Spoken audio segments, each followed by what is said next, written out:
My name is Commander Mark Johnson. I'm Director of Surgical Services aboard USNS Comfort. I'm the captain's chief advisor for surgical matters, and I'm basically an assistant to the senior medical officer, who's the Director of Medical Services, Commander Todd Morris. Basically, it's my job to wrangle the surgeons and to make sure that they are supporting the hospital in every way that they can. So whenever you talk about surgical procedures, there's kind of two kinds. There's bedside procedures, and then there's major procedures that happen in the operating room. On a mission like this, bedside procedures are important. They're things like putting in central venous access for critically ill patients. It's things like putting in central arterial monitoring so that we can keep track of accurate blood pressures, things like that. Also bedside procedures like bronchoscopy, where you go in and basically suck the gunk out of somebody's lung to help them aerate. And on a respiratory heavy mission like this one with the COVID pneumonias that we're taking care of and the super sick patients we're taking care of, we're doing a lot of those. The patients that we've taken on are very sick. I would wager that our acuity levels here are higher than any other hospital in the Department of Defense right now, including the brick and mortar facilities.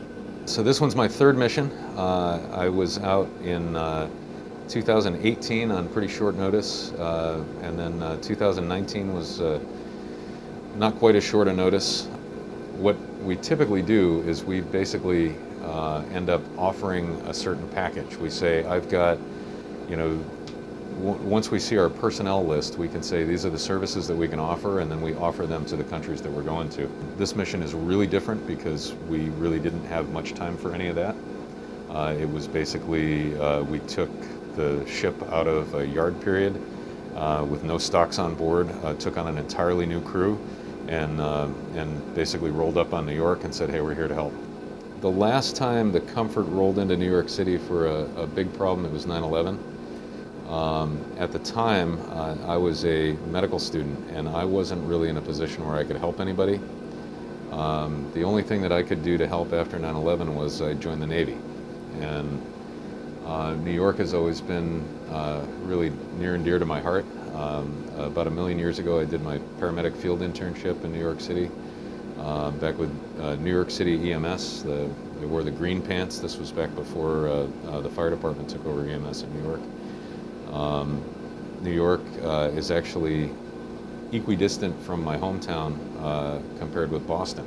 So as far as big cities, I think we went to one or the other when we were going to visit a city. And so it's, I've always loved New York, and it feels good to be able to come here and help.